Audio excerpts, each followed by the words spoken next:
So why is it so tough for labor unions to organize Amazon Prime drivers? It goes beyond Amazon Prime drivers. It is just tough to organize a group of drivers that sticks together to achieve their goal. There's too much of a divide, too much of a split. People are willing to compromise too quickly. Many do not have a spine or a backbone.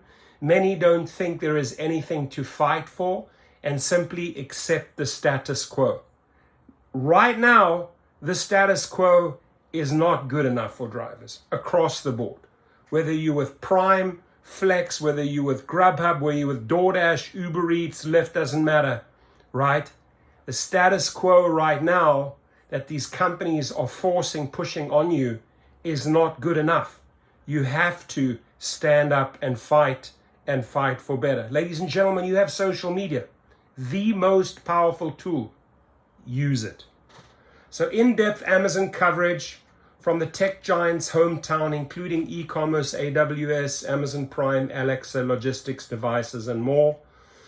Tooling around town in a dark blue Prime uniform and vans. Many of the drivers who deliver packages for Amazon might look like employees of the e-commerce giant, but in reality, they're employees of independent companies that contract with Amazon to deliver packages through its delivery service partners program. 4 years after the DSP program launched, there are now 3,000 of these delivery companies in 14 countries, delivering 10 million Amazon packages daily and employing 275,000 drivers collectively, Amazon says.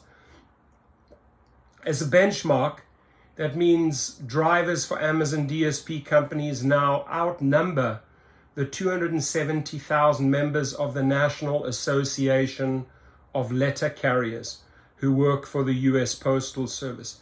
At the current pace, it is easy to imagine the total number of Amazon DSP drivers someday surpassing the 350,000 UPS employees who are members of the Teamsters International Union. Perhaps more than a juicy burger at a Labor Day picnic, the prospect of organizing a workforce that big would normally make union leaders salivate. But there's a catch. Amazon generally limits each DSP delivery company to 40 vans max. A full-scale DSP operation employs 40 to 100 people at most, as outlined in Amazon's pitch to prospective DSP business owners. While this is different than FedEx's independent contractor model that precludes unionization, it still makes organizing these drivers very difficult, wrote National Association of Letter Carriers President Rolando in his biannual report to NALC members, published in the August edition of the Postal Record magazine. Never heard of it.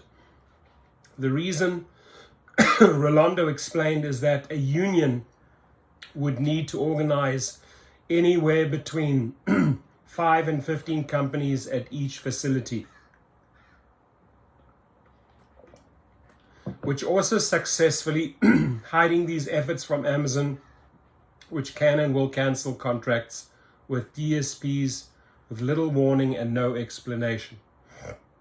There's a whole other category of drivers who would be even more difficult, if not impossible, to unionize: the independent contractors who deliver packages in their own vehicles as part of the Amazon Flex program. Informal polls indicate that many DSP drivers would be open to unionizing. Independent news reports characterize the job as unforgiving and dangerous. Amazon has disputed aspects of these reports, saying that critics cherry-pick safety data for example, to tell an inaccurate and misleading story. The company says it has rolled out a series of initiatives to improve safety and working conditions. Now, talking about safety and working conditions, if you have been hurt, if you have had an accident, right, on the job, there is now a group of lawyers who have done extremely well for gig workers, right? Represented by Legal Rideshare. They have opened up a division called AmazonAccident.com. Go to it, AmazonAccident.com. These are Amazon injury lawyers. So if your safety, if your health has been compromised, go for it, right? They're the first law firm in the United States to focus exclusively on Amazon worker accidents and injuries. Their lawyers are the go-to source on gig worker-related issues, serving hundreds of clients and securing millions of dollars for injured drivers and Amazon workers. I have sent many drivers there, and they've been happy with what Legal Rideshare has collected for them. And I'm telling you, Amazon workers, you will not be disappointed. So if you've been injured or in an accident as an Amazon worker, do not hesitate for 1 second, right? So improving pay and working conditions for Amazon delivery drivers will raise wages across the sector, he added. In fact, Teamsters and NALC staffers have talked about ways they might collaborate to help unionize Amazon drivers, Rolando wrote. That's him, by the way. That's Mr. Rolando right there. However, he noted Teamsters staffing changes after the election of Sean O'Brien as the International Union's new president have paused these efforts, hopefully temporarily. The NALC's relationship with Amazon is especially complicated, as Ronaldo explained. Amazon is both one of USP's biggest customers and one of its biggest competitors.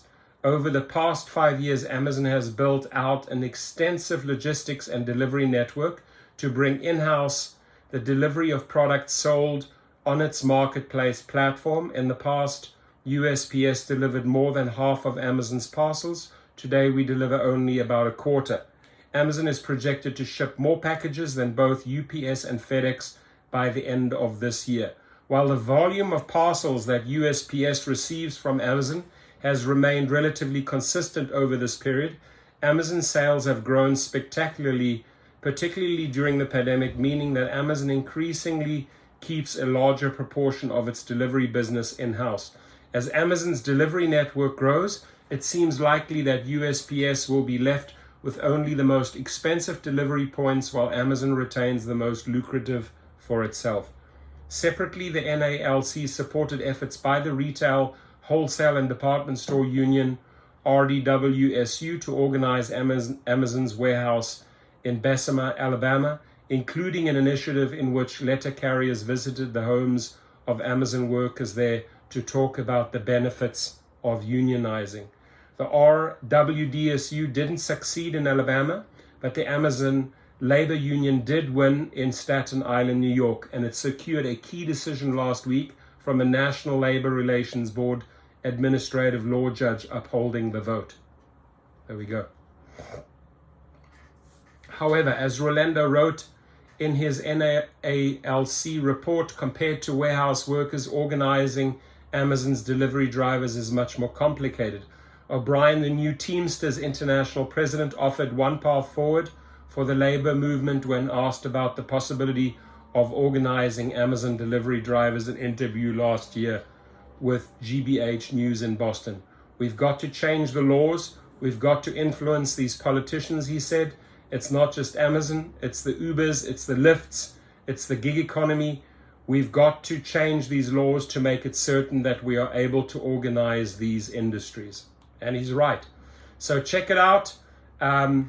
Your comments, please, if you are an Amazon driver. And again, shout out to AmazonAccident.com if you've been injured or if you've had an accident during your Amazon job. Have a great day and please stay safe.